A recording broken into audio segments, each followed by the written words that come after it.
Si j'avais décidé de me présenter comme candidat à l'élection présidentielle, française, français, chères concitoyennes, chers concitoyens, chers amis, voici ce que je vous aurais dit.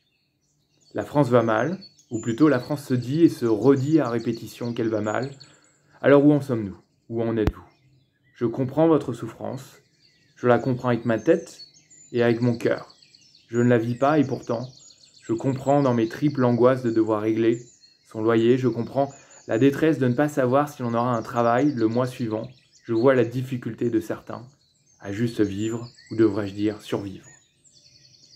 Rien ne peut être vécu lorsque les fondamentaux sont attaqués, lorsque le socle de sécurité est atteint, lorsque la peur nous étreint.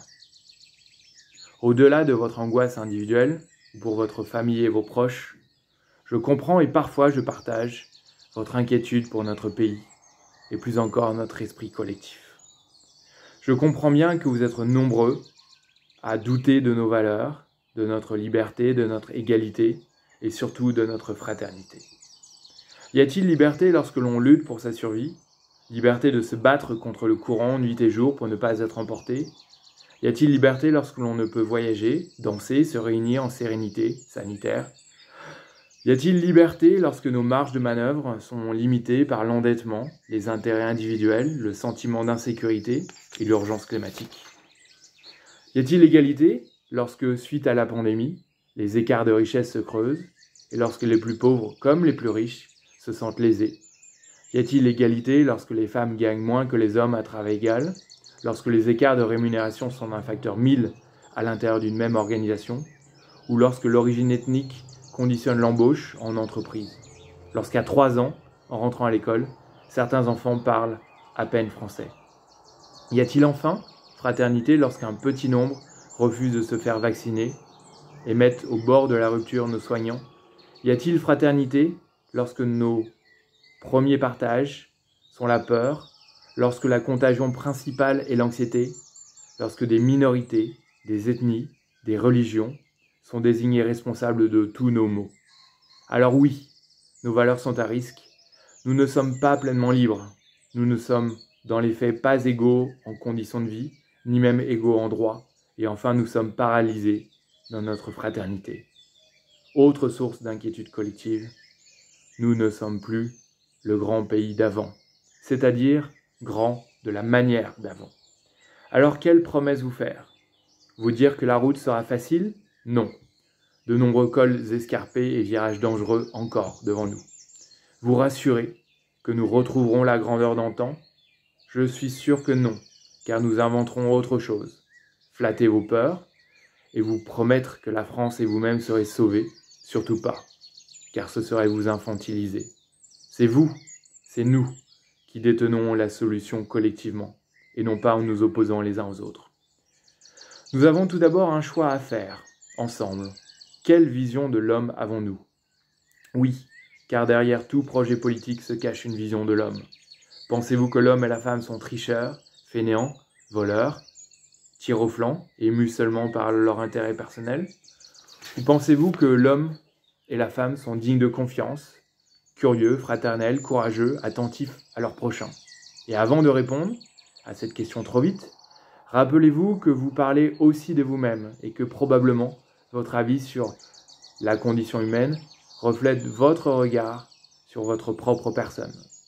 Enfin, rappelons-nous que si vous étiez tenté de répondre que cela dépend des hommes, ou de leur couleur de peau, de leur religion, de leur origine, il n'y a qu'une humanité, avec une seule nature ou essence humaine. Des chemins différents, mais une seule humanité, fraternelle.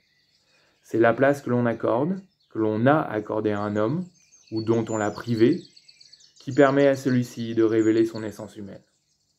Alors la question que je vous pose est la suivante. Et si nous œuvrions ensemble à créer un cadre qui favorise l'expression de cette nature humaine noble et positive?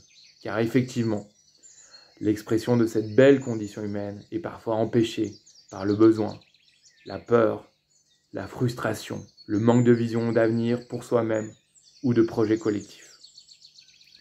Je peux en revanche vous assurer que si vous votiez pour moi, mon effort serait dirigé vers le renforcement de nos valeurs, de liberté, d'égalité, mais surtout de fraternité.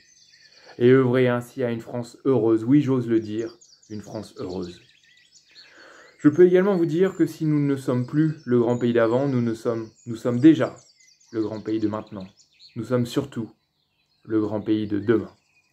Nous sommes ce pays capable de concilier son histoire et l'invention d'un nouveau monde. Nous ne sommes pas un pays qui se replie sur lui-même, mais un pays qui conquiert par ses idées, par ses valeurs, par sa culture. Nous avons vivifié et embelli aussi bien la démocratie que l'architecture ou l'ingénierie, la philosophie et les arts. C'est ce génie-là qu'il nous faut convoquer. Enfin, parce que nous sommes un pays de cœur et de passion et d'invention politique, nous pouvons paver de nouveaux chemins. Pour commencer, nous dépoussiérerons notre démocratie. Vous souhaitez ardemment un ou une présidente qui donne des réponses, qui sache, qui mène la barque avec vigueur et autorité? Je pense pourtant que cette époque est révolue. Elle était rassurante. À nouveau, nous allons être sauvés. Aimons-nous à nous dire. Un chef d'État providentiel saura et fera. Alors oui, je me mettrai à votre service, mais je ne vous commanderai pas. En France, nous aimons tellement nos rois que nous leur coupons la tête. Je ne serai pas votre roi. Je vous écouterai et vous mobiliserai fréquemment au fil du mandat. Je vivifierai nos institutions. Je vous donnerai l'envie de participer à notre démocratie, car nous avons besoin de l'avis et de la participation de tous. Notre démocratie doit être agile et convocable rapidement. Prenons un exemple de décision. Confiner ou assouplir les règles sanitaires? Condamner les personnes âgées ou sacrifier les jeunes? Que faire? Est-ce le travail d'un seul homme, entouré de commissions, certes, d'experts, d'y répondre? Je ne pense pas. Je pense que nous devons dynamiser notre démocratie pour la doter d'une capacité participative et réactive. Dans cet exemple, un seul homme, même le président, ne doit et ne peut porter un tel jugement seul. Justement, quelles inventions imaginer pour contrer l'épidémie? Ce n'est pas une question facile.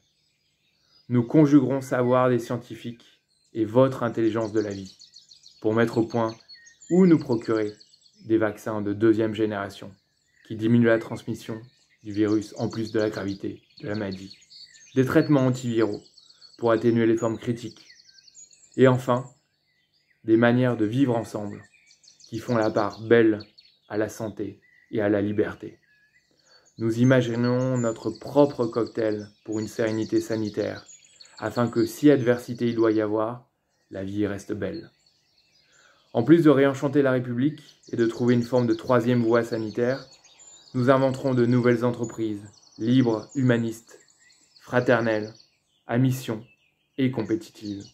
Un chantier majeur et cohérent, car humanisme et vitalité économique forment un cercle vertueux dans les organisations.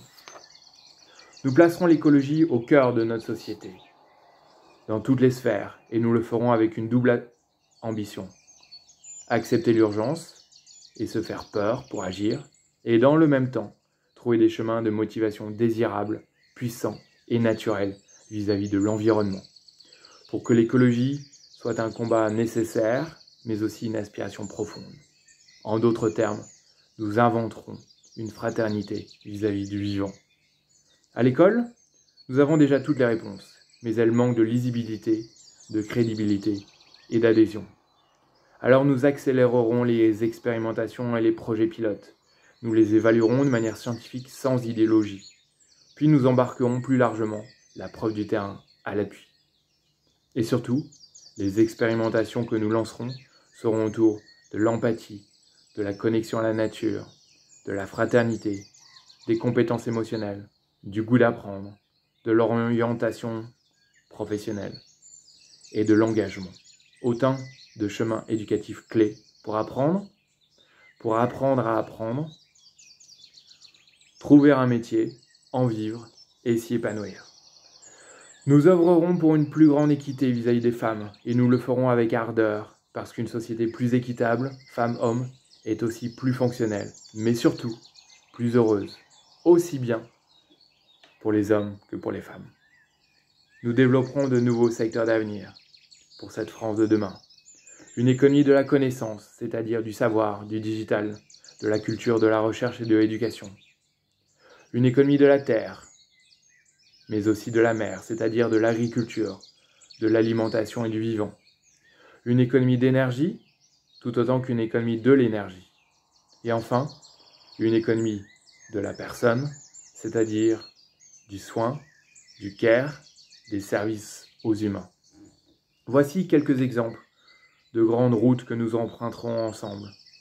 Vous me direz, en quoi cela répond-il à mes problèmes de pouvoir d'achat, d'éducation, de déclassement, d'épanouissement de mes enfants, de peur, de réchauffement climatique et bien d'autres. Faire œuvre de fraternité, c'est œuvrer à la réconciliation de notre pays, c'est œuvrer à l'adoucissement des tensions sociales, c'est tendre la main les uns aux autres et ramener ceux qui sont éloignés du chemin. Inventer de nouvelles entreprises, c'est redonner du souffle au travail, c'est diminuer le stress, l'usure, le non-sens de certains métiers, c'est soulager des cadences folles, c'est œuvrer à un travail plus apaisé et avec plus de sens alors que nous y passeront ou nos enfants, tant de temps. C'est également rendre les entreprises plus compétitives, plus performantes, en plus et surtout d'être plus humanistes. Développer les secteurs d'avenir, c'est assurer l'emploi, en particulier pour la jeunesse d'aujourd'hui et de demain, mais c'est aussi accroître notre fierté par des secteurs d'excellence. Enfin, c'est impacter notre pays positivement par les transformations que ces secteurs apportent. Par une économie de la connaissance, nous renouerons avec la grandeur artistique et penseuse de la France. Nous nous éduquerons, nous goûterons et embellirons cette culture commune et nous comprendrons mieux le monde pour l'apprécier et y trouver chacun notre place. Nous revaloriserons l'éducation. Par une économie de l'énergie, nous préserverons notre planète. Par une économie de l'alimentation et du vivant, nous retoucherons la terre, le terroir, et nous inventerons de nouveaux modes de production, d'alimentation, de consommation, mais aussi de plaisir et de partage. La France, terre de vie. Par une économie du soin et du care, nous redeviendrons souverains en termes sanitaires et nous porterons l'attention juste aux femmes et aux hommes qui souffrent et, de manière particulière, ceux qui, auprès d'eux, leur apportent des soins, des services, des relations et de l'attention. La France bénéficie de magnifiques atouts. Alors, à la délinquance, nous répondrons fraternité. À la peur, nous répondrons lien. Au déclassement, nous répondrons réinvention. Au réchauffement, nous répondrons fraternité et engagement auprès du vivant. Aux violences aux femmes, nous répondrons par un féminisme au service des femmes et des hommes. Au chômage, nous répondrons investissement dans de nouveaux secteurs. À la grandeur passée, nous répondrons que nous inventons la France de demain. Une France qui pense, qui travaille, qui s'interroge parfois et qui toujours rayonne et inspire le monde, afin que celui-ci soit libre, équitable, fraternel, écologique et donc heureux. Voilà ce que je vous aurais dit si je m'étais présenté à l'élection présidentielle.